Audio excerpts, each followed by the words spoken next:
What's up, brewskis? My name is Marco Dupa.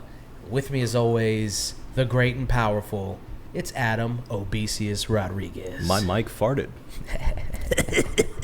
Tonight's brew is the Tepache Sazon from, I don't know, I forgot where. Mexico. It's just from Mexico. So, Adam's going to have a lot more about this after the break. So don't listen to that description of this stuff. Let Adam tell you about it. I will. What's on tap for tonight? We got ourselves a good old case of some trailer trash. It's the Bikeriders trailer. Excuse me. Starring Austin Butler, Tom Hardy, Jodie Comer, Michael Shannon, and a list of other fine folks. We're going to do that. What else do we got? We also have, speaking of movies, some controversy. Around a little website you may know called RottenTomatoes.com. Controversy. Apparently there's been some naughty business going on behind the scenes, according to this very new Vulture article. And last but not least, in some more wrestling news, if you're a wrestling fan, then you probably would be aware of the sudden firing of one Phil Brooks, a.k.a. CM Punk. So we're going to talk about that and see where else we go with this. Yeah. Right? Let's do it. All right, let's do it. This is episode 404 of the One Beer In podcast. Oh, yeah. Lost to be found by someone to save you when you're down. Ooh. Yes, I'm That's stinky. when it's Here. bright out, so bored. When it's bright out, 4 to 5 a.m. takes me to a place where Thank God. it ends. Kind of smelled a little bit like garbage water to me, but doesn't taste that way, fortunately. Not a very pleasant nose. No. But also, it's like fermented pineapples. It's kind of like rotten. It's true. Yeah. You know? Has a kind of like smell to it. Yeah. Okay, this is episode 404 of the One Beer In podcast, the podcast where two brews crack open a brew and we see where that one brew takes us. I'm Marco, that's Adam. Let's rock and roll.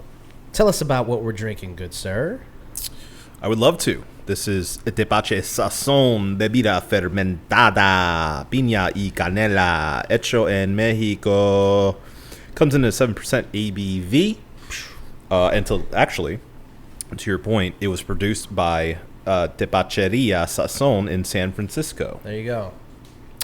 Okay. Tepache Sazon. Tepache is an effervescent, pre-Hispanic Mexican beverage made from a variety of fruits, most commonly pineapple. Tepache Sazon is made from a traditional recipe in the coastal village of San Pancho, Nayarit. We crush and ferment local hand-harvested pineapples with an emphasis on freshness and ripeness. 100% pineapple wine with canela.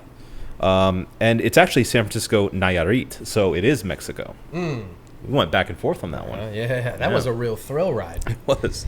That was, I actually only grabbed this beer as just to test your Spanish. Give you a C+. And B- maybe. C like yes? C. C plus. All right. Let's start off with a little bit of trailer trash. Yeah, we have the Bikeriders. The Bikeriders. Of Jeff Nichols' joint. Actually inspired by true events, apparently, and a book. But yeah, Easy Rider? Yeah. We're doing it again, folks. But no, this is actually it's funny you bring that up, in a long line of biker movies. Yeah. A long tradition. And we haven't had one in a while. Not a good one, anyway. Yeah. What was the last one? Last Of note. biker movie? Biker Boys. For sure. That's a stone cold Classic. Yes. Yeah, I mean, other than the only thing that had bikers in the zeitgeist recently was Sons of Anarchy. Mm-hmm.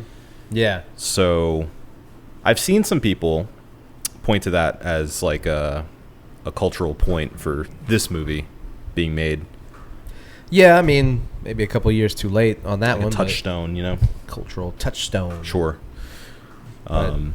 Yeah, maybe a little too late, but... All right, I shouldn't say too late, but not really striking the iron while it's hot. I actually think this is the perfect time for it, because if it was closer to when that show was popping, it would seem derivative, you know? Yeah, okay. Also, this is a period piece, which kind of separates it. The other influence that people are immediately pointing out is, like, Goodfellas. Yeah. So, you know, I think it seems... Derivative it has a negative connotation to it, but I think this is highly influenced from a lot of good sources. Yeah. It seems like from the trailer. I mean, derivative is always used in a way to denigrate. You like that? Alliteration? That's pretty good. Any kind of thing that some people are talking about, and there I just ruined it with that. Any things that people are doing and saying about the things. But when a thing is derivative of like such really rich source material, Yeah. I mean, it's like everything is derivative, man. So Sure. if you're gonna take from shit, then at least pick from the best shit, and then at least your stuff is gonna be halfway decent. At least you would hope. Hopefully, you yeah. know? I mean, from a personal perspective, people used to ask me like, "Yo, who are you listening to like, how are you getting better at rapping, for instance?" And I would tell people like, don't listen to your favorite rappers. Yeah. Listen to the reason that all of this exists. You know, listen to Rakim, Big Daddy Kane, listen to Biggie, listen to the Pioneer. If you're from the South, like we're from the South, so a lot of guys that I would talk to, I'm like, all right, then don't spend your time listening to just these guys that are out right now. Yeah. Listen to like 8Ball and MJG, or like Juicy J, Scarface. Yeah. Hell yeah, but nobody would listen to me. So, but I'm just trying to make an example of like, if you're going to be derivative, derive from The best. Yeah. So, yeah. I don't really like, if you couldn't tell, the idea of being derivative. Not in 2023. Yeah. It's really, really difficult to do something incredibly and wholly original. Sure, You know what I of mean? course. And I mean, the famous line is like, there's no original idea on Earth, right? Right. Like, everyone is getting inspiration from everywhere. So I don't want to count that against this trailer. Or as Nas says, no idea is original. There's nothing new under the sun. There you It's go. not what you do, but how it's done. Yeah. It's very true. I think Tarantino would agree. But yeah, I think this reminded me of like the old school, like 60s road kind of crime dramas of yesteryear. In a good way, in a very good way. So, I am a fan of Austin Butler. Obviously, Tom Hardy always bats at 100, 1,000, whatever. A million That's is 100,000. 100,000 every time. I know sports. Yeah. And yeah. I mean, I have pretty high hopes for this one. I don't know the director very well. I know he's a writer. He's most known for his writing. He did Mud. He did Mud. Yeah, I saw that. Which is a good movie. Good movie. Inspired by the book by Danny Lyon. So, I have reasonably high expectations for this one. I heard good buzz. This was screened in one of the festivals recently. Probably Venice. That was the one that was most recent. Right. And which I thought that they couldn't do. I don't know. I don't know. They all showed up dressed to the nines like a strike wasn't happening. So I'm like, I guess going to a premiere, going to a movie is okay, but you can't promote that you Well, I know that they are allowed to promote things that were already in the works before the strike. Yeah. So that movie, I mean, you're debuting anything at Venice, then it's obviously right. It's a prior engagement, so I think that may be why they were able to get away with it. But otherwise, I don't know. Maybe they're able to do it in a different market and just not in the American market. I'm not sure.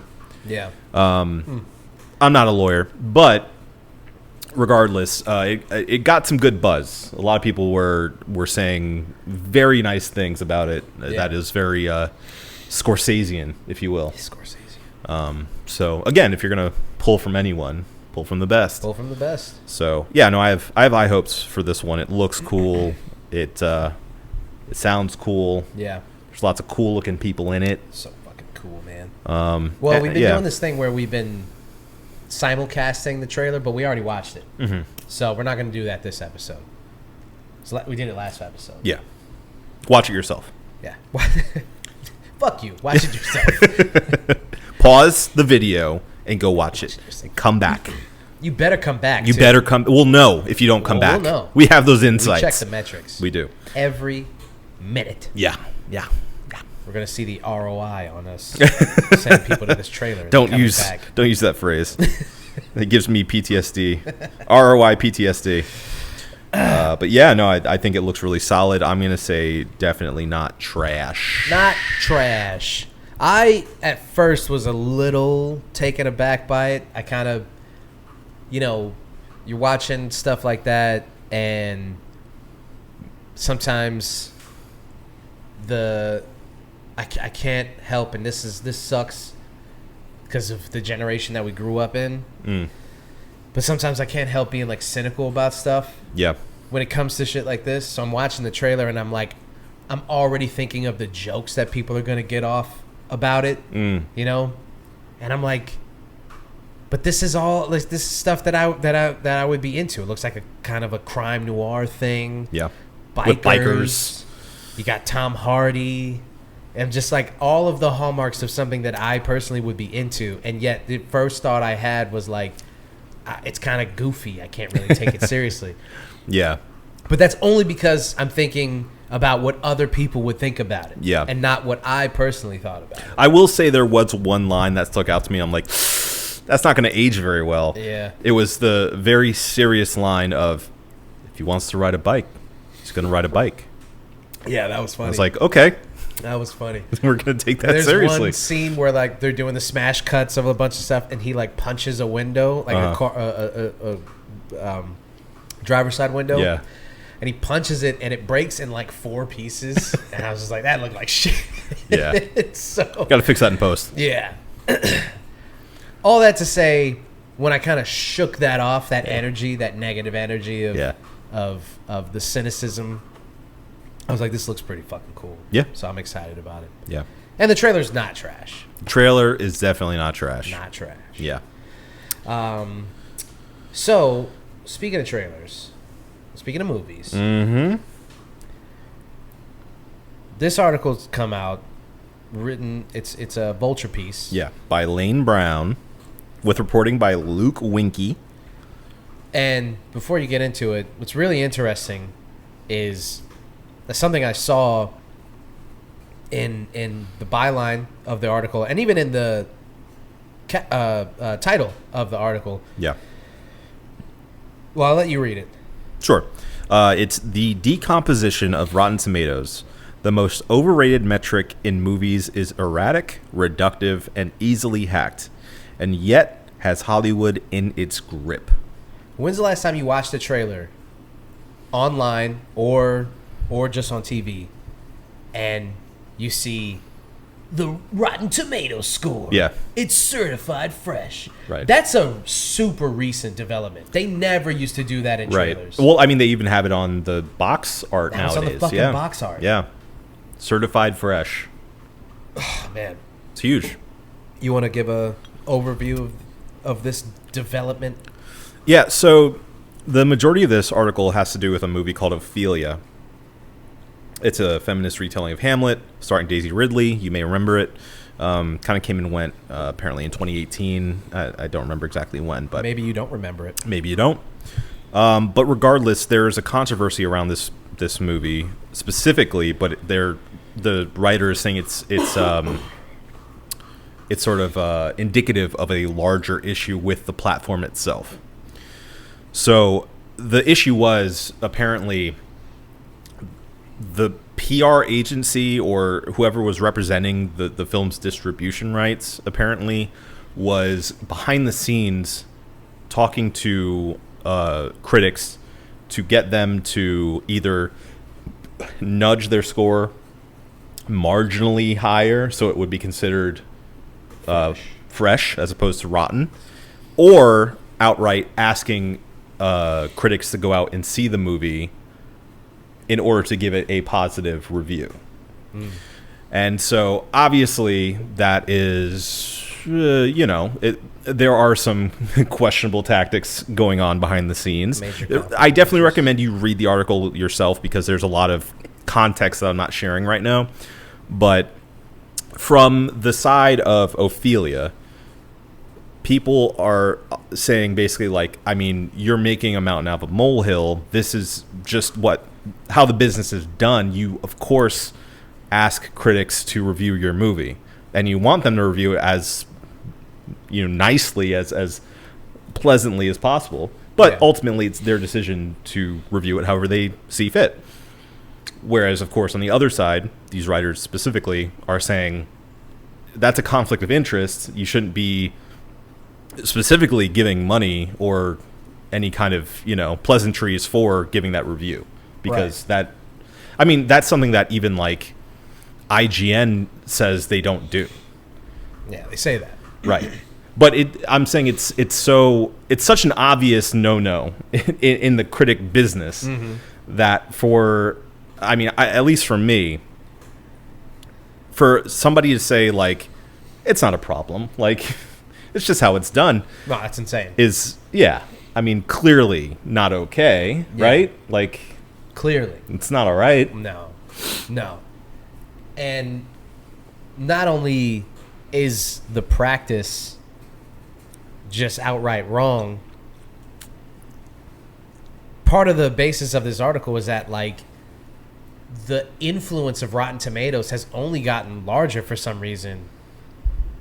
And when you do something like this, it brings it into even more focus, right? Of like the influence that Rotten Tomatoes has on the industry and on the public. Because more and more, we as like a movie going audience or society or whatever, culture, have been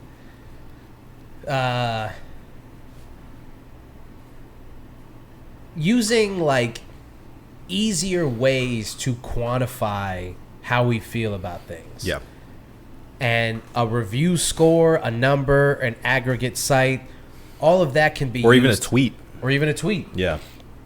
If I'm like in an argument with somebody about how good a movie is, well, the first thing that I pull up is the Rotten Tomatoes score. Sure. Like, listen, it's a quality movie. Look at this. Yeah. 90% on Rotten Tomatoes. Right. It's just become so ingrained in the conversation of enjoying movies, or just talking about movies, just the conversation of film in general. Yeah. That when you do something like this, already, even if Rotten Tomatoes was on the up and up in every way, there's still a conversation to be had about how important Rotten Tomatoes is right now, and if it should be, right? Sure. That's if Rotten Tomatoes is clean, if their hands are clean of all of this stuff. You still have to have a conversation about why we weigh so heavily an aggregate site. Sure. Then you throw all this shit in. Yeah. I saw one thing where they were like paying reviewers like $50 to go to review their movie. It's like, yo, $50 is bullshit. To go see a movie. That's like, oh, you're gonna pay for me and my wife to get concessions, right? Get a large popcorn. Like, get the fuck out of my face. I would bomb that review if they offered me $50. Well, you wouldn't be invited back for your large popcorn. Hey, that's fine. Yeah. I made my point. So, I don't know, man. It sucks because I know that me personally have been a slave to. I mean, my ancestors have been slaves, and I'm a slave to the system. No, I've been a slave to the number game. Yeah. I mean, I used to write reviews, and like when I was writing for a hip hop website. And the number was mine and mine alone to come up with. Like, I wrote the review, and it's like, this is how I felt about the album, right? Sure. And, like, if you're watching somebody like Anthony Fantano or you're reading, your blog or my stuff, it's like, this is the opinion of one person. Right. But when you leave it up to this, like, monolith that is Metacritic or Rotten Tomatoes, you feel like you have the consensus on your side. Sure. And if that's not a real number because it's been gamed, it's like it throws the whole thing out of whack. Yeah. It spoils the whole pot. Yeah. Because, I don't think Rotten Tomatoes, and I don't think aggregators as a whole are a bad thing. I just think they need to be used, like, with some conscious thought. Like, at a glance, you can get an idea for the quality of a film, I'd say, looking at something like Metacritic or Rotten Tomatoes. That's how I use them. If I want more context into why something is so good or why something is so bad, I go into the reviews and actually read them. Right. Like, that's a lost art that we we have now, like good writers can, like, articulate the reason that you felt so weird about something, or the reason that something didn't look right or feel right or hit your ear right. Good, intelligent, well-informed writers, that's the reason that they have those jobs, is because they're so good at framing a thing as to, like, this is how I feel about it, and this is, due to my years of experience of this thing, studying this thing, understanding what makes a thing good. I put that in quotes because obviously opinions are objective or subjective. Subjective. And you can't, like, but that's the reason why aggregates and consensus scores usually are so valuable, because you can say, hey, listen, you can feel however you want to feel about it. I'm telling you that 500 reviewers thought that this was a good movie. So you can argue with your mother, but there's 500 different people who agree with me. Right. But when it's getting gamed, it's like, who knows? Well, that's the thing too, is, and I've said this before, because we've brought up Rotten Tomatoes at least a couple of times on this very podcast. Probably once a podcast. Yeah, and I've said this before, but I think it's important to know your sources. So if you see, like, okay, a movie I was looking forward to got a 54%, let me look at the reviewers and who are considered, quote, rotten, and why. Read more than just that little blurb, because that's just a taste of, their generalized thoughts.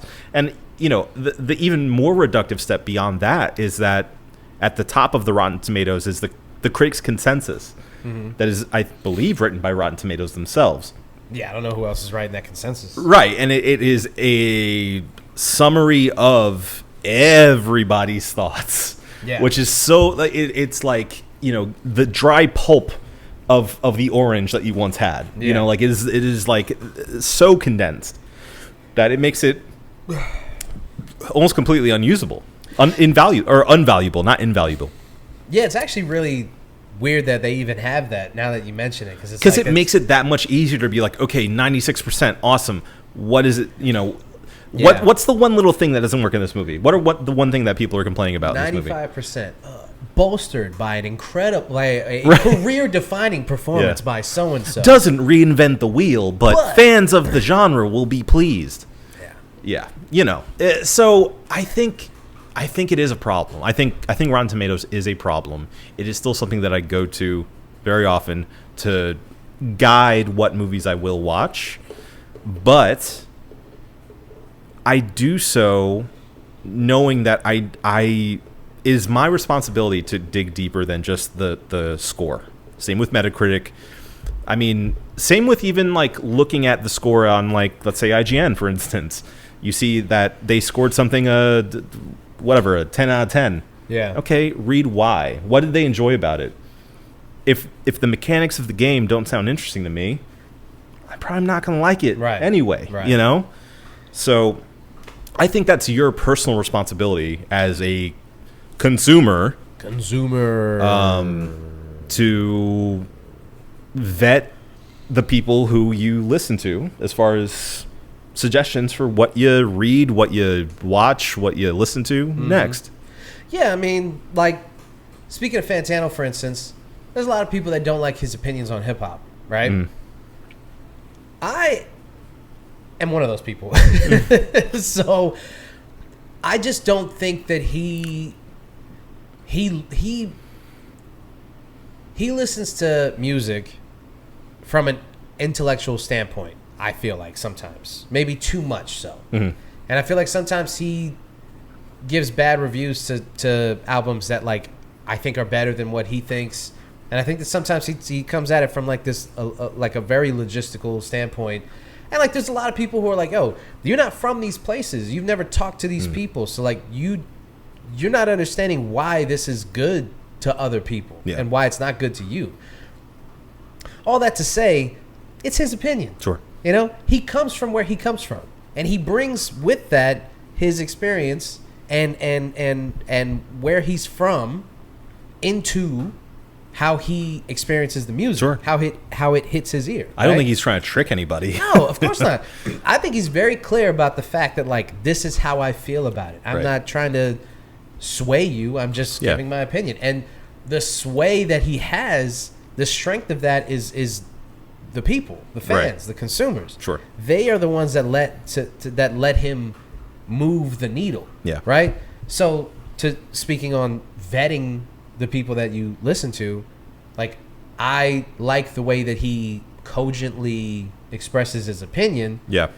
But there are some times where I'm like, you just didn't get it, and it doesn't rock with you, and that's fine, but you're wrong. Sure. Like, this album is good, you're wrong. I think that more people should be able to just be comfortable with saying, like, no, I get what you're saying. You're wrong, though. Right. I think that I disagree. Yeah, and that could be the end of it. You don't have to hate that person. Yeah. You don't have to be like, I can't believe they shitted on this album or movie or book or whatever. You just have a different opinion than them. And he famously says at the end of all of his reviews, it's just my opinion. He shouldn't even have to do that, but no, he shouldn't. You know, working on the internet, but people are stupid. You have to say it. You gotta clearly state, look, it's okay if you like something that I don't. Yeah, I mean, here, like us, we review these beers at the end of the show. Yeah. You may drink some of this stuff and be like, what the fuck were they talking about? Yeah. And that's fine. You're wrong. We're smarter than you. Yeah, we're definitely. better than you. Yeah. But you can have your opinion, you know, and that's fine. That's all you can have. Yeah, that's all you can have. And a nice day. Yeah. Bitch. So, I don't know, man. This like revelation, I hope, makes people kind of second guess or really look harder at some of this stuff, Metacritic and Rotten Tomatoes, and I keep saying Metacritic, like I'm not lumping them in with Rotten Tomatoes as if Metacritic has also been accused of this kind of shit. I'm just saying, like, aggregate sites. Sure. Excuse me. In general, they're inherently reductive. Yes. Yeah. Yes. And that's people should be. We should not be afraid to have in-depth intellectual conversations about this stuff. Yeah. Being reductive and reducing opinions down to something that you can tweet or could be the caption of an Instagram post is just this is not a good enough discourse about stuff. It's not. It shouldn't be enough. No. But so we'll see. We'll see what happens. Yeah. We'll see what happens. Yeah. Okay. All right. I keep looking at us in the image of what the people are going to see. Our monitor. And I see that you and I are both very Jimmy Buffetted out. We are. Yeah. Yeah. I don't know if am I stepping on your cheers? You're not. Okay. No. Because I just wanted to bring up, because we haven't, old Jimmy Buffett. Yeah. Because it's not my cheers, and I feel like we're not going to get to it. No. And that's the reason I wore this hat. It's a good Key one. West. Yeah. Somebody went to Key West, and they were like, Marco would like this, and they brought me back a Key West hat. I've never been to Key West. But you can imagine. You right? can imagine. I mean, from this hat, you can really. This says "Party in Paradise" And Conch Republic in the back. and it's a parrot and some palm trees and a nice glass. And I just like to imagine that it's a tall glass, so it's not a margarita, but it could be a margarita. You never know. It's not a margarita. It's not a margarita. It's definitely not a margarita. No, it's red. But there's a sailboat in the background. Yeah, Maybe Jimmy Buffett's on that sailboat. could be. You know what I learned when he passed? What? I don't know anything about Jimmy Buffett. I mean, he's like an enigma if you're not a parrot head, like Yeah. or a boomer. Right. He passed our generation like completely, Yeah. and yet still looms so large because of the entire Margaritaville brand. Yeah, the empire that he created. Yeah. Unbelievable. It's crazy to think about. Especially given the lifestyle that he promoted. It's like, and actually, it's funny you say that because I'm talking to myself when I say it's funny you say that. I saw a documentary on him. Adam, you're so funny. Yeah. Anyway. I happened to catch I think it was like a 2020 doc or a Dateline or something, one of those. Yeah.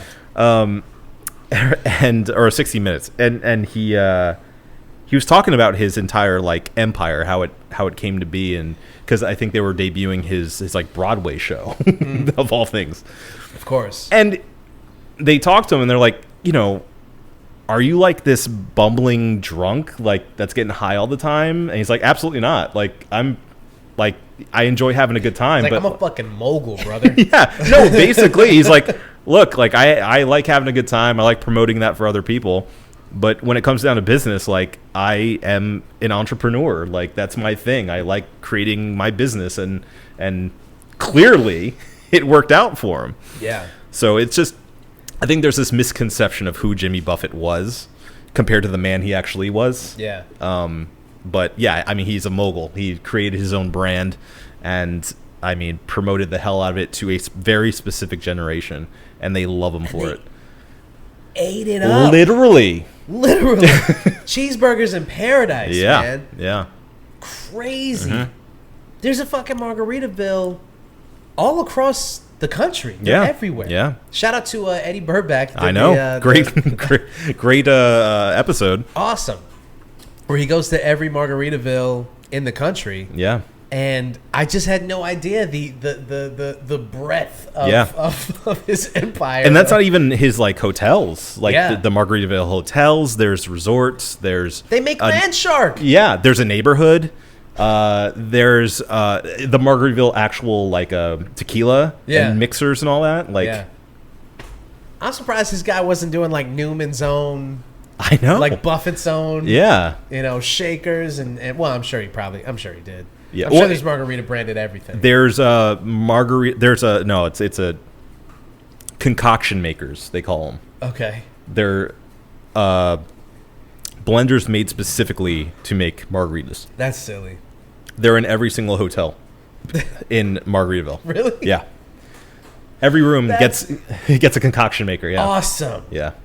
I mean, because they know you're gonna bring the stuff. Sure. And yeah. they're like, "Hey, listen, don't worry about bringing a blender. We Yeah. got it. It's right there. Live it up. You want to make that concoction? Mm-hmm. Well, guess what? Yeah. Concoction maker. Right in the Yeah. room. They got it.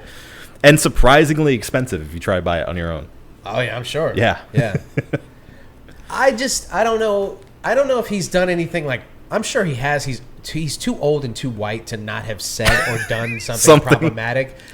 So yeah. I don't want to be I don't want to big up too much Jimmy Buffett if it's gonna bite us in the ass. The only thing that I can say from what I know about him is, I mean, he lived an awesome life.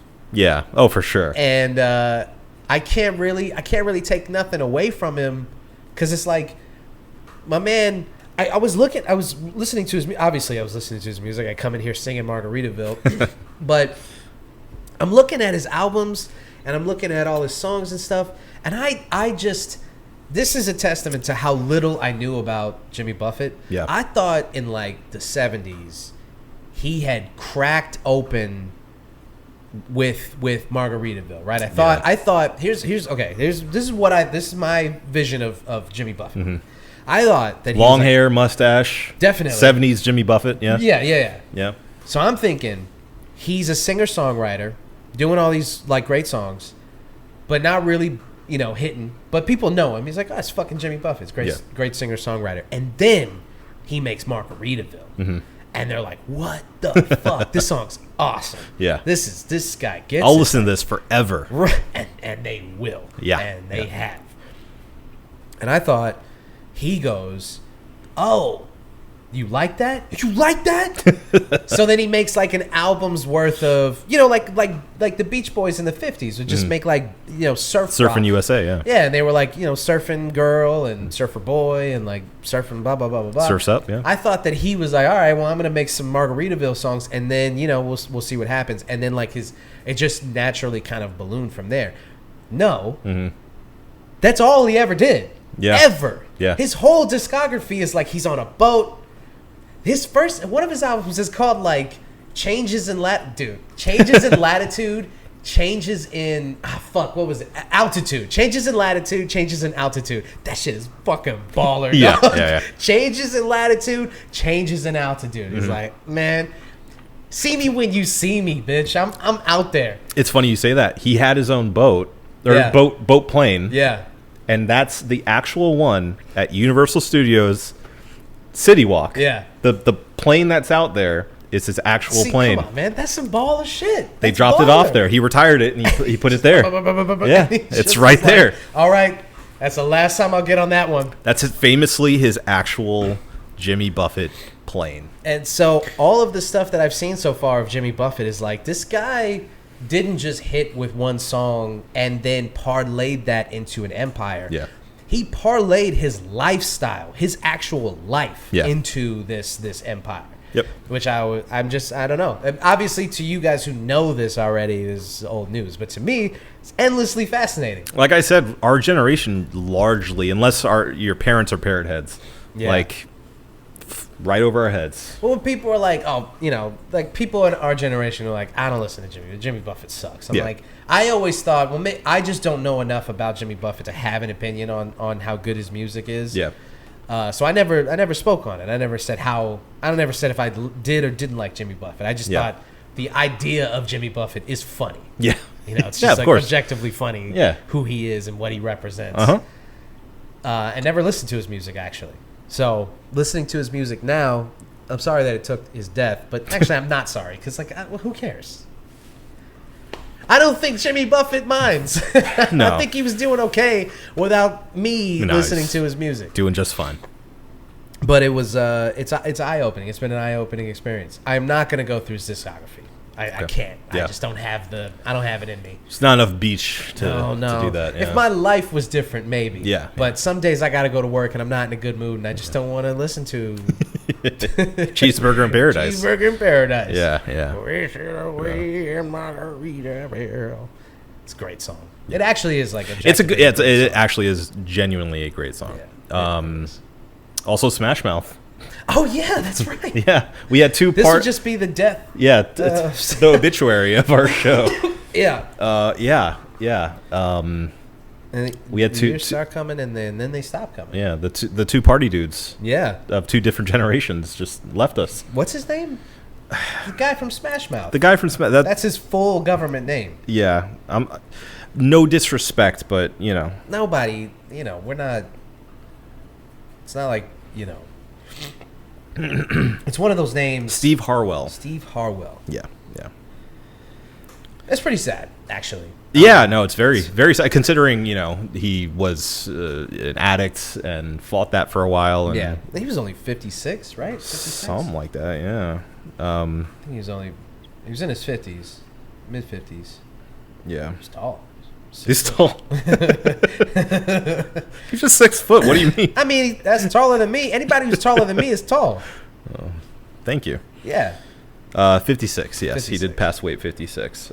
So the thing about Jimmy Buffett's death is he died the way he lived. Sure. My man had skin cancer, and you're like, oh no, cancer. But like, you know. Duh. Right. Exactly. He lived on the beach. Right. I mean, it's like, has a person ever died more on brand? No. I mean, he had a few options here. He could have drowned. He could have been eaten by a shark. Right. Or he could have gotten skin cancer. A land shark. A land shark.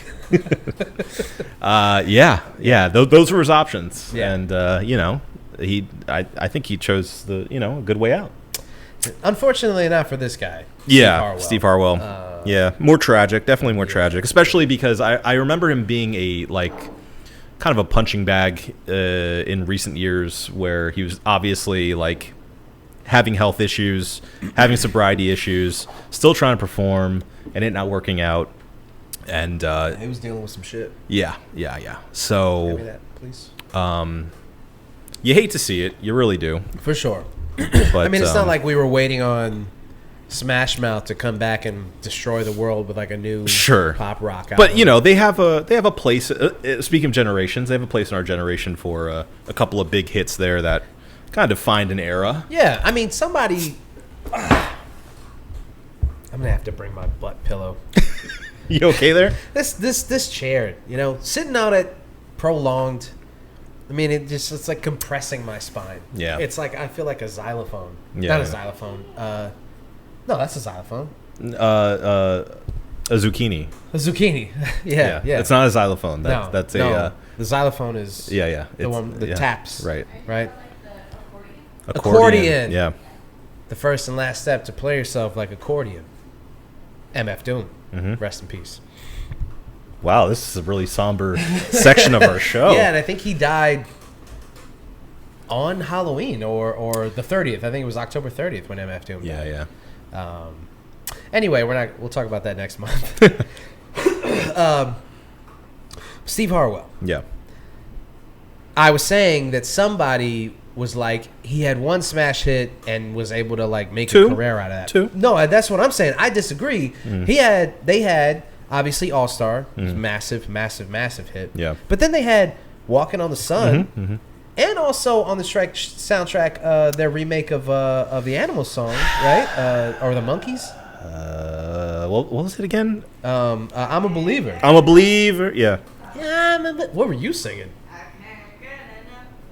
Oh yeah, that's also that's a Smash Mouth song? I can't get enough of you, baby. I think that is a Smash Mouth It might song. be. Or it's a Sugar Ray song. It could be Sugar Ray, yeah. All Star, right I'm there. a Believer. Can't get enough of you, baby. Walking on the Sun. This is a run right here. I'm a Believer, Walking on the Sun, All Star, Can't Get Enough of You, baby. I've heard their remake of Why Can't We Be Friends. It's pretty good. Yeah. Put some respect on Smash Mouth's name. They were kind of cool, man. Okay, let me not say cool, but for the time. Steve Harwell had a very distinctive voice. Their sound was very distinct. Like, you knew a Smash Mouth song when you heard it, unless it was a Sugar Ray song. So it's very indicative of the time, though. It's like listening to them is like a time capsule. Yeah. Of pop music. Yeah. Yeah. Like, I just can envision the video of All Star, which is really funny that it was a song made for that other movie, the superhero movie. Yeah. Ben Stiller. It's Mystery Men. Mystery Men. Yeah. And they're in the video and stuff. Which I watched in theaters. Really? I did. Wow. It was okay as a kid. Yeah, I mean, it's a smart concept. It's like a funny, all these guys with these weird. They're all a bunch of weirdos and they want to be superheroes and stuff. It was very ahead of its time. I'll say the loser superhero concept. Yeah, far ahead of its time. Yeah, I mean, Kick-Ass is just Mystery Men. Pretty much. And I can envision him in the video. He's walking down the street and all kinds of chaos is happening around him. And the chorus comes in, or the pre-chorus comes in. He jumps on the car, and he's like, well, yeah. And everything about that, even the way that he's walking, I'm like, this is all just 98, 99. Yeah. It just, like you're saying, the sound of that time. Yeah. sound of that generation, the ideas, just everything around it. So, you know, it's really sad to see a person go like that. Yeah. Addiction taking them too soon. I mean, obviously not going to sit up here and be like, you know, act like we're super huge Smash Mouth fans. Sure. Yeah. But it's just it's sad to see addiction take a life. Yeah, like of course. that. You just have to be a human to be sad about that. Yeah. Yeah. And it's not like, I mean, he seemed like a pretty unproblematic person. It's, you know, not to say that if he was problematic, he deserved to die. But I guess I should say there are levels to that. If you're super problematic, I mean, if you're a Nazi, I'm not going to cry about it. Yeah. Is all I'm saying. But, That's fair. you know, I'm not going to be the arbiter of who deserves to live or die. You're not God. I might be. You don't know. Yeah, exactly. What if God was one of us? Me. So, rest in peace, Steve Hardwell. Indeed. Cheeseburger in Paradise to Mr. Jimmy Buffett. Yeah. Fins up, baby. Fins up. All right, let's get into this punk stuff. Yeah. All right. Switching gears, not switching beers. We're gonna talk a little bit of wrestling. Wrestling. AEW superstar CM Punk has been fired from AEW. You fired. Very unceremonious exit to his return to professional wrestling. Just before a pay-per-view in Chicago. And Tony Khan had to make the announcement in Chicago. He sure did. To a crowd that was not happy. Not too happy about it. Yeah. So there is a lot of backstory here, brother. I mean, a lot of... Get comfortable. There's a lot of lore, okay? Should I just go through it or give the cliff notes? I mean, if you feel it within you to get through the... I just feel like it's going to be a lot. The tome that's been leading up to this. Feel free, but... Okay, I think I can succinctly. Thank you. Succulently. I can make this tasty for you guys. Yeah, nice and soft. I can state this in a way that will make sense in a pretty fast way. Unlike some people when they're explaining plots of movies. Okay. Dig, bing, bang, boom. Can't wait for October. Suck it. Mm-hmm. All right, here we go. CM Punk. If you're not aware, I think one of the best talkers ever in the business. In ring work has been up and down. Some say he's one of the best professional wrestlers. I say he's pretty good in the ring. I think his strength is really the fact that I think he can match on the mic with anybody in any era. I think the stuff that he comes up with on the fly, the stuff that he writes for himself, I think he's just got the tone. He's got everything you want from a guy on the mic. I think he's one of the best talkers ever. I think he's top 5 talker. Yeah. I think he's top 5 on the mic. Okay? Has a long stint in a bunch of indie places. Gets to WWE. Has a long stint in WWE, about 10, 11 years. Becomes champion, blah, blah, blah, blah. Has a, pretty successful career, but he's never happy. Drops the infamous pipe bomb that launches his career.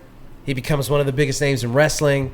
Not a real pipe bomb. Not a real pipe bomb. That's what his promo was called. And about 3 years after that, he's out of wrestling. He has all of this. He airs out his grievances with the WWE on a podcast. And then he kind of disappears from the wrestling spotlight. Starts doing a bunch of different stuff that he's into. Writing comics, starring in horror movies. Generally staying in the public eye as a C-list celebrity. Sure. But in the wrestling world, an A-list guy that people have been clamoring to see back in the ring almost immediately after leaving, wanting to see him wrestle. Fast forward to 2020 maybe? 2021. It was 2021. It's 2021.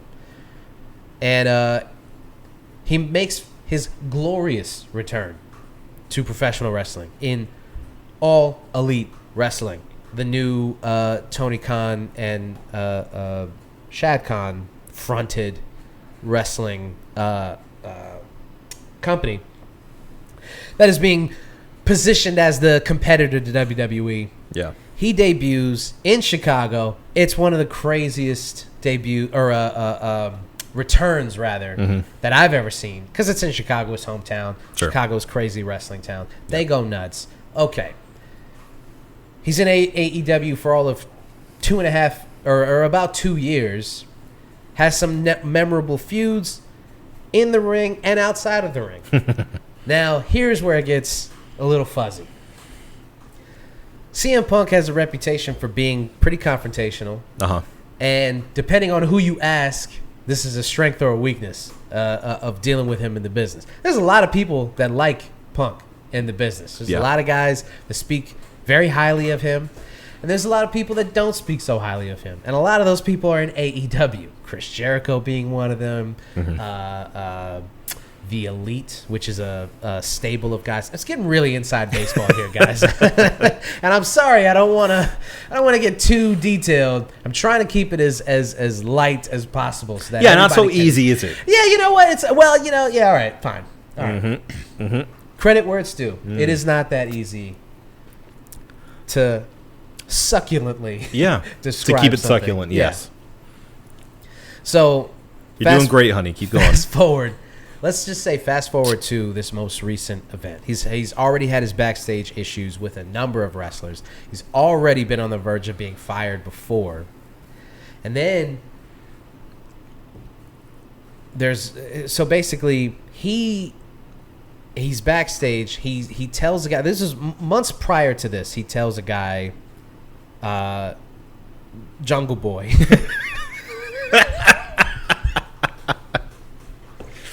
I was waiting for you to say it. Jungle Boy, yes. Oh my god, so stupid. I get it. Wrestling is stupid. It is, but we love it. He used to be in a team with Luchasaurus. Luchasaurus, yeah. Right. Is also another person. Sure. An actual person. Yeah. Or a dinosaur, depending on who you ask. It's a dinosaur man. Yeah. Jungle Boy wants to do this spot, which is basically the big things that you see when like a guy jumps out of the ring, or like a chair smashes a guy, or like a big planned thing in the match is called a spot. He wants to do a spot where he breaks a guy's head over like real glass. He wants to use real glass. And CM Punk is like, that's not cool. How about you not do that? Maybe don't do that. Yeah. So they get into a fight about this, because AEW is really about like being the antithesis of WWE. Yeah.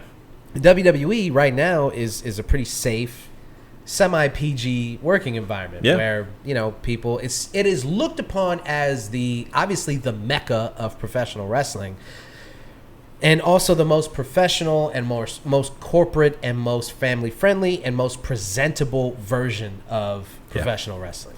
AEW is looked at as like the bad boy kind of, and I think that's intentional. Tony Khan wants to be looked at as like the rebel. It's a differentiator. Yeah. In the same vein that WCW back in the mid to late 90s, I'm sure anybody who's watched wrestling when you were a kid, you remember WCW. You remember turning on Nitro and seeing guys spray painting other guys and doing all kinds of wild shit, and then you go back to WWE and you've got Doink the Clown, and it's like, it's kind of that. They see themselves immortalized in the video game. Incredible. So they have this issue. At some point in the match that Jungle Boy is having, he looks directly into camera and shoots on Punk, which is to say, shoot is another wrestling term. You get really inside baseball. Yeah. Shooting is when you break character or kayfabe, and a shoot is basically a real life perspective, opinion, or situation that is outside of your character or outside of like what is predetermined. So he shoots on him, and he basically says like, he breaks the glass and he's like, cry me a river, which everybody was like, oh, he's talking directly to Punk. Mm-hmm. So Punk sees him at this pay-per-view right before he's about to go out and wrestle another guy, Samoa Joe. Yeah. And he's like, yo, what's up with that bullshit that you were saying? And they get into it. Now, here's where I get a little personal. Okay. All right. I tweeted this. Uh-huh. I completely respect a guy or a girl or anybody who hears somebody talking shit and just walks up to that person and says, so what's the deal? Yeah. Say it. You got something to say? And if that person is like, yeah, fuck you, and they slap the shit out of that person, it's like, hey, listen, those are the consequences of publicly talking shit about somebody. Sure. That's how I feel. Maybe that's childish, reductive. Maybe it's immature. I'm 33. I still feel like if you're going to publicly talk shit about somebody and that person walks up to you and says, hey, what's that you were saying? Yeah. And you're like, fuck you. That person cracks you in the face. I mean, that's just the nature of being a human being. I think that it just is what it is. Yeah. Again, I understand I'm 33. All right. It's consequences. Yeah. That's how I feel. Yeah. And Punk is one of these guys who, from every story that anybody's ever written about him, you can never say that he's a pussy. Yeah. You know? Yeah. Guy went into the MMA ring. He got his ass handed to him. Yeah, I was going to say there's no way there was too much damage to Jungle Boy. No. Based on his record in MMA. Yeah, I'm sure nothing actually happened. No. But you can't say that he's a pussy. No. You can't say it. So he walks up to Jungle Boy and he's like, yo, what's that shit you was talking? And then apparently, he swung on him. Mm-hmm. Choked him out. It had to be broken up. Then he got into it with the owner, Tony Khan. Always smart. Smart. Yeah. Called him a little bitch. Mm-hmm. Almost fought him. And then went and wrestled for 15 minutes. And then left. It's good. It's good stuff. So there you go. I think here we are. Present day. Mm-hmm. All right. I don't want to do that anymore. Okay. So then the next day, Tony Khan has to go on live TV in Chicago, his hometown, and fire him. And that's where we are right now. Yeah. So I posed the question to you as somebody who listened to that diatribe and somebody who's been paying attention to this. Do you think that he deserved to be fired? Where do you think speculation, what do you think Punk does at this point in his career? I mean, he's older. Yeah. He was kind of losing a step when he was wrestling. Where do we go from here? I think it's unfortunate what happened for everyone involved because I think everyone could have made a lot more money if everyone stayed cool, right? Obviously didn't happen that way, but I'm of two minds on this, okay? Because I agree with you. I think what CM Punk did with Jungle Boy wasn't out of line or out of expectation for when you mess with somebody on that level. Yeah. Knowing who he is, knowing how he is. Yeah, that's the other thing. It's not like he doesn't have a reputation for... This was not the first time. Yeah. So... You knew what was going to happen. You knew what was going to happen. And should CM Punk have done that? No, he shouldn't have. I understand why he did. Do I think he should have been fired? I get the feeling that this is the last straw of a long line of issues that have been going on behind the scenes. Yeah. And this was just the last straw that broke the camel's back and is now the excuse to get him out of here. Yeah. Without any issues from what I'm sure the Khans hoped for was no issues from the fans because, you can explain there was like real life, actual physical altercations happening behind the scenes. Yeah. Well, did you see that report about their viewership? Yeah, I did. So after Tony Khan announced that Punk was fired, 20% of their viewers tuned out. They lost 90,000 people, give or take. Can't be surprised. Yeah. Can't be surprised. Well, they made a show. So AEW has 3 shows right now, as compared to, say, WWE, which has Raw and SmackDown. AEW has 3 shows. One of them on Saturdays. And this was a show that they created specifically for CM Punk. Yeah. He was going to headline the show. He's the face of it. He's on the poster, all the promotional material. It was all based around CM Punk. Yeah. He built this thing to be like, this is Punk's show. The game, even. Yeah. I mean, he's right front and center. Yeah. And then, and then you got to go out on that show and be like, yeah, it's over. Yeah. You ain't gonna see that guy no more. Yeah. It's tough. It's a tough thing to In the have to deal hometown. with. But I would have just waited. I would've said shit. well, that's what everyone was saying is like it's such a self-inflicted wound. Mm-hmm. Like just keep it quiet for a week and then come out and say your piece, you know? Or don't even explain it. Just say he's been let go. That's it. Bing bang boom, it's over. Yeah, do you think that WWE goes out? You think Never. they have Vince McMahon go out there and be like, Never. No, not once. No. Has one of them gone out and been like, you know, I feared for my life? Fuck no.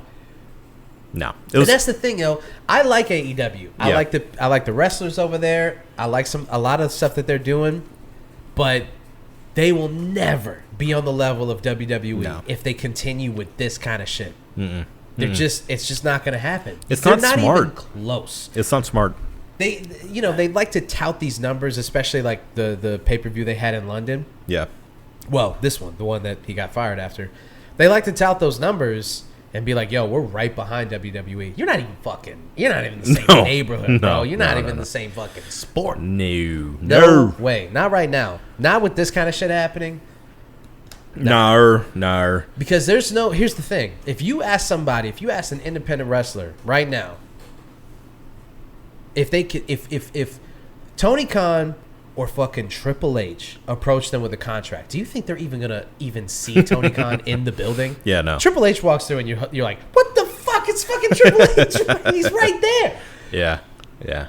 Yeah. So Well, so back to the issue at hand. Do I think he should have been fired? Yes, I do, actually. Yeah. Because you can't be doing that, especially to the owner. You can't be threatening him. No matter how angry you get, I don't care. yeah, I don't care. Hey, he did cross the line. Have a little, self-control. I mean, I would say it was crossing a line to assault your coworker too, but given the, given the circumstances and the long history of backstage shenanigans in professional wrestling, kind of par for the course, right? Yeah. Like it's not. I mean, maybe things are different in 2023, but it's inherently a physical, bravado, macho sport entertainment, kind of a doohickey. So I like to sprinkle a little bravado macho on my tea. that's good. Yeah, it's good. Keeps you going. Keeps you strong. It's called HGH. Yeah, but I do think it's unfortunate. I think it's unfortunate that he was let go. But I understand why he was, and I also understand why he did what he did. Now, I will say, where does he go from here?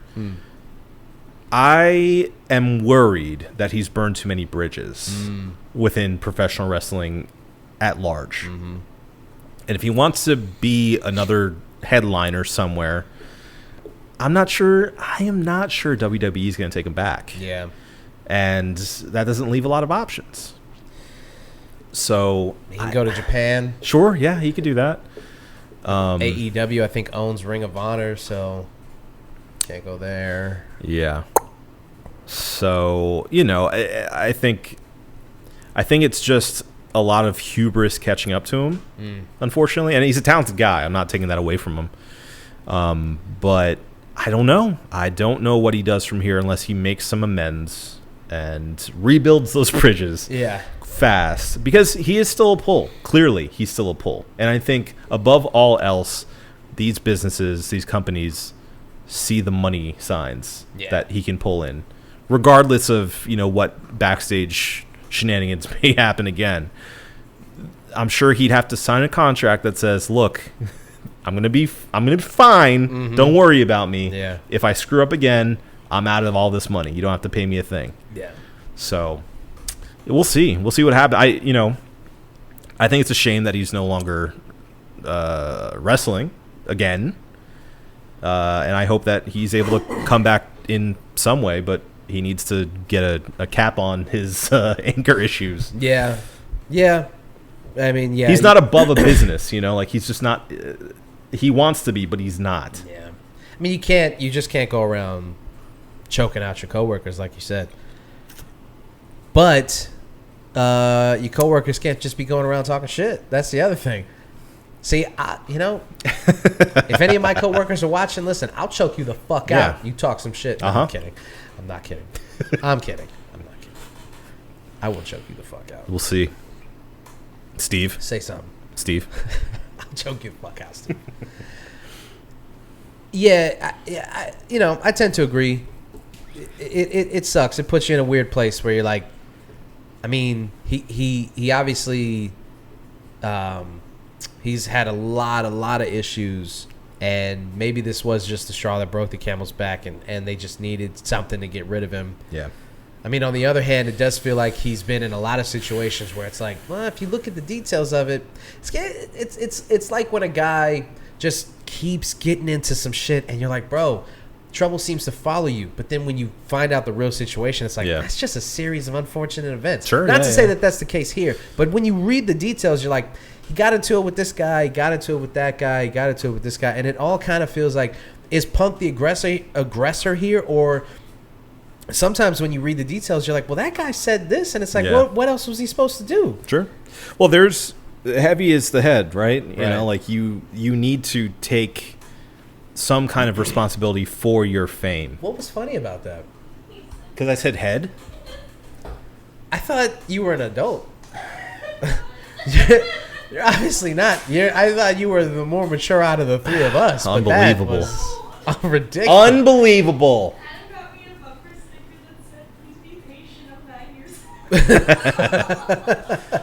I did do that. That's funny. Yeah. That's so that's what we're dealing with. But yeah, I think as a headliner, as like somebody who is really a cash cow for any company he's with. Yeah. And knowing that your fellow wrestlers know that, and there may be some, chips on shoulders, people trying to see you fail. You got to go into it knowing that, and knowing they're going to try you, and being above it. Unfortunately, you have to in that position. And the problem is, Punk's not above it, and that's exactly what it is. He's the guy who's right in the middle of it, right in the muck. Yeah, and God bless him. That is part of his charm, but at the same time, as a viewer, but at the same time, if you wanna be the man, you gotta beat the man. Woo! In the ring, not behind the scenes. Yeah, right. It doesn't work that. There's nobody tapping him out. I don't. I'll just say, for what it's worth, I always thought that he was too big for AEW, and that's part of the reason why he was such a big draw, and why his merch sales skyrocketed. It was because he's always been bigger than AEW. I know, when you say a person can't be bigger than the company, or a person wants to be bigger than the company, the company is it is the thing. It's the entity. It's the overarching umbrella of all the stuff. It's the vehicle for everyone, right? Yeah. But I just think that he was bigger than just say that umbrella, right? He was wider. That he was getting wet, regardless. That umbrella wasn't enough. Again, really?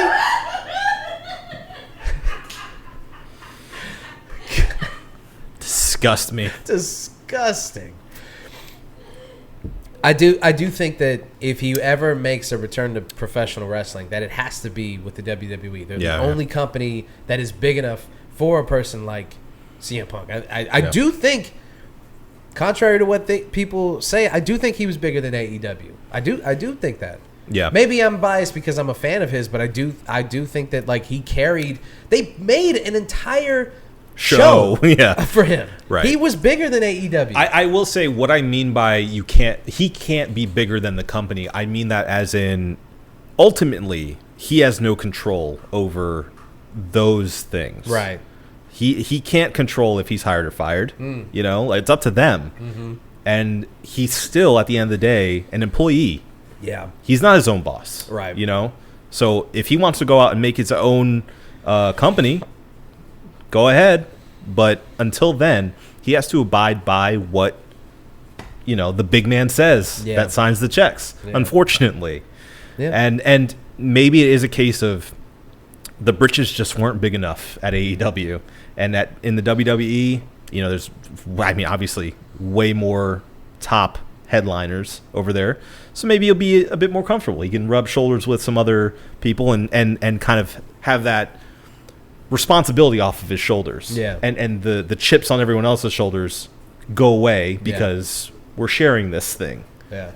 It might be the best move for him if he can repair those bridges that he burnt on his way out. Mm-hmm. So we'll see.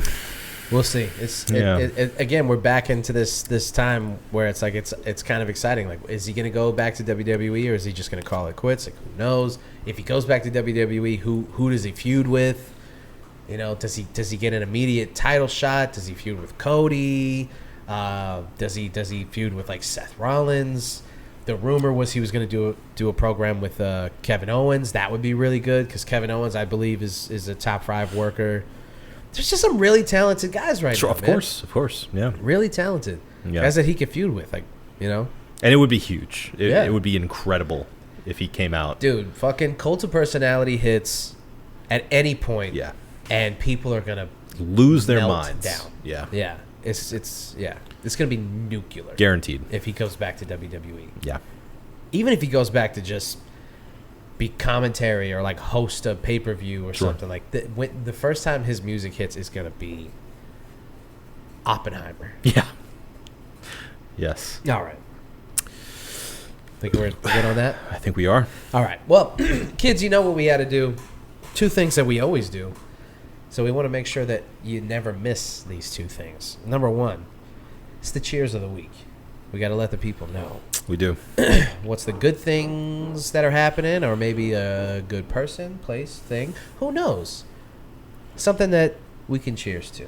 So, Obi, please start us off. What's your cheers? My cheers of the week goes to Starfield. Ooh. You got it? Well, you see, what I did was What you do? took advantage of the PC Game Pass from Xbox. I hadn't been subscribed for a little bit because, busy with my PS5, Flex. Flex.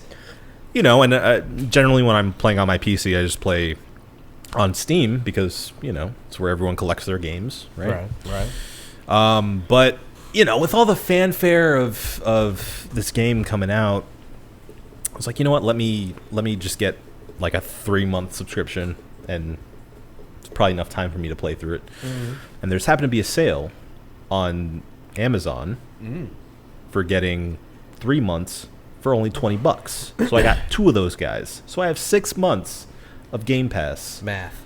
Downloaded Starfield last night. Unfortunately, it took too long to download, and I couldn't play it last night, but I played it today. Still, obviously, in the very opening moments of the game. Only a couple hours in. But after just essentially getting the core mechanics down and seeing how, the space travel works, it's really cool. Yeah. And as a fan of Bethesda forever, I think it is exactly what you would expect them to do for a sci-fi space game, I think if you go into it with too high of expectations, you may be disappointed, but for me, it's exactly what it should be. And it just feels like essentially Skyrim in space, which is great. Yeah. So yeah, I'm enjoying it a lot on my PC. I'm doing a thing where I'm trying to multimedia this, so I'm also now reading The Martian at the same time to try to get a full space experience. Right.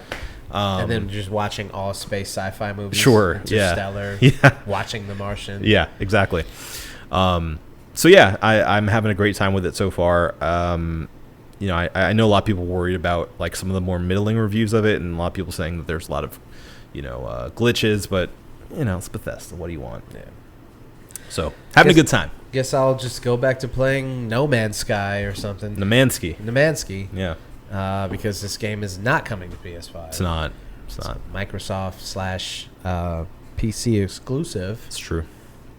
I'll let you play it. It's I okay. mean, is this? Are we seeing already the rippling effects of Microsoft owning Bethesda? Yeah. It's fucked up. This is their biggest game of the year. For sure. I would think Xbox, yeah. And I was talking to Salfie, Ian, singer of the theme song. Mm-hmm. Good friend. Great friend. Love you. I like how you got upgraded immediately. Well, he's not a good friend. He's a great friend. There you go. I mean, you're my brother. He's my brother. That's how I feel. I think I would be doing him a disservice to just call him a friend. It's true. And he and I were talking about new video games, and he was like, "Man, I can't wait for Starfield." And I'm like, What? I was like, A star. What? sorry, man. That's not happening for you and I. Yeah. But no, I want to play it. So, all right, my cheers of the week. Speaking of Salfie, fantasy football. It's back. Bum ba ba na na na na na na na na. I'm gonna dunk it. Fantasy football, my least favorite and most favorite thing to do throughout the football season. I just had a dynasty draft for the first time. If you guys don't play fantasy, it's basically you draft a team, and then that's your team for the rest of your time playing fantasy. You have to use this team. So usually when you play fantasy football, every year you redraft a new team. So if you draft some bullshit team, you just have to live with that. You know, you work the waivers and trades and whatnot. But if you draft a bad team, you draft a bad team. It is what it is. Yeah. But at the next season, you got another opportunity. Sure. Every year is a new year. Not in Dynasty. Dynasty, you keep them forever? You have to keep them forever. Oh, That's my God. your team. So you draft a team, and then the moves that you make, you're an actual like owner of the team. So Yeah. the moves that you make, the trades, the waiver wire pickups, and all that stuff, it's permanent. Like you have to really, really be way smarter. It's way more in depth. It's way more time consuming. I am scared. Someone hold me. I'm not ready to play this. That's far too Dungeons and Dragons for me. Oh yeah. Oh my for God. Sure, for sure. So I'm co-managing with the homie Brandon. And even that, I'm like, man, you're going to be doing a lot of heavy lifting, dude. I'm here for the ride, brother. Because I also have another team that's just like a regular Yeah. fantasy team. And I haven't paid my league dues. So Doesn't surprise it's a me. lot of money. Listen, the money comes when it comes. Uh-huh. Nobody doesn't get paid back. I mean, Yeah. they don't get paid back in maybe like a timely fashion. Sure, But yeah. I'm good for the money. I'm like that character in the movie who's like, you know, Johnny, I'm going to pay you back. You know, you just give me 6 more months and I'm going to pay you. I got you tomorrow. I got you tomorrow. But see, the difference between me and the guy who gets his legs broken in that movie is I actually do have the money when I tell you I have the money. Just not immediately. You know what I'm saying? Like, cut me some slack. What do you? So anyway, fantasy football. If you guys are playing fantasy, hit me up. We can commiserate about it. It's going to be fun. It makes watching football that much more enjoyable, also infuriating. I'm So, sure. We're back, baby. We're back. We are back. We are back. We are back. All right. We got it? I know we got it. All right. Well, we got to do one more thing, right? Mm-hmm. And that's review these beers. So, tonight's brew was the Tepache Sazon. A piña y canela. Hecho Hecho in Hecho Mexico. in Mexico. Basically, it's a pineapple beer. Obi, what'd you think? I really enjoyed this. Yeah. I haven't had really much of anything like this before. So, I mean, on that alone, it deserves some props. It is, you definitely get some of that fermentation, which can throw you off at first, but I think it adds like a real nice body to the sweetness that you get inherently with the pineapple. And, you know, it has a very slight booziness because of the 7% ABV, but not over the top. Yeah, I mean, I could definitely see this pairing very well with food and being a nice, like, dinner beer. Yeah. Yeah, highly recommend it. I think I have to give it another 5. Yeah. It's really good. Yeah. Yeah. I'm right there with you, brother. I think I'm gonna give it a 5.5. I surprised myself with how much I enjoyed this. I don't really, we don't really drink a lot of sours. We don't really drink a lot of like fruitier beers. This is just like, excuse me, sorry. Shut up. This is basically just a pineapple, like it's straight up just a pineapple beer. It's just fermented pineapples. It tastes like and feels like. No like maltiness or hoppiness that takes away from it or makes you no like it doesn't taste like a beer that is intended to be like kettle sours or something like that. It doesn't have that thing that's like that tartness or that sourness. Yeah, no. Hoppiness or it tastes like what it is. Yeah, it does. Yeah, and it's like it's just really, really enjoyable. Yeah, it's just an effervescent pineapple drink. Yeah, you've convinced me. It's 5.5 for me too. Yeah, push me over the edge. It's with your plea. It's just fantastic. I kind of don't even know why I wouldn't. I don't really know what's stopping me from giving it a 6. Just my gut is telling me 5.5. Yeah, I think it's just so new for what it is. The Tepache. I think I want to try more Tepache before I give it a 6 to see what else is out there. Yeah, Yeah, this is like a brand new world for us to explore. Right. You know? Right. Like No Man's Sky. Yeah, like No Man's Sky. All right, so unanimous 5.5 for the Tepache Sazon. That's right. You think we got it? I know we got it. All right. Well, and if Obi says we got it, then we got to get out of here. This has been the One Beer In podcast for myself, Marco Dupa, for Adam Obesius Rodriguez. Bebida fermentada. Thank you guys for listening. Drink delicious beer and have yourself a beautiful evening. We love you.